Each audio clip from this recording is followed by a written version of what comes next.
Bilang bahagi pa rin ng kampanya ng gobyerno laban sa smuggling sa bansa, pinupuntirya ngayon ng Presidential Anti-Smuggling Task Force sa mga customs bonded warehouse na siya manong nagsisilbing front ng mga smugglers. Ang Express Balita ni Charina Carlos. Matapos ang sunod-sunod na operasyon ng Presidential Anti-Smuggling Task Force laban sa mga smuggler, pupuntiryahin naman ito ngayon ang mga customs bonded warehouse. Pinaniniwalaan ng PASG na nagsisilbing front ng smugglers ang mga customs bonded warehouse. Bilyong piso ang nalilima sa gobyerno dahil sa pagpupuslit ng raw materials na idinadaan sa bonded warehouse.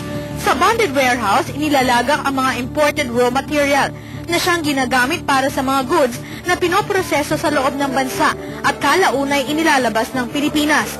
Walang customs duties and taxes na binabayaran ng importer laban sa 250 pesos na processing fee.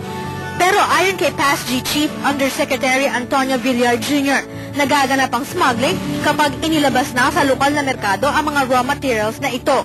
Kung talagang may diversion yan, o kung talagang isiniswing yung mga yan, sa mga banded warehouse, dapat meron silang gumagawa yung mga talagang machine, kasi for re-export dapat yan.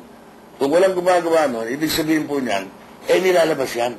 Pinag-iinitan ngayon ng PASG ang Spica International na nakapagpasok ng 450 container vans na nagkakahalaga ng $12.5 million sa loob ng 4 na buwan. Kinasuhan na ng PASG ang Spica sa Department of Justice kasama ang 8 empleyado ng Bureau of Customs na umunay kasabwat nito sa smuggling. Pursigido ang PASG na masawata ang smuggling sa kabila ng mga banta sa buhay na tinatanggap ni Villar. Lalo nga po dumoble ang pagsisipag natin. Ako si Charina Carlos, nagbabalita, Express.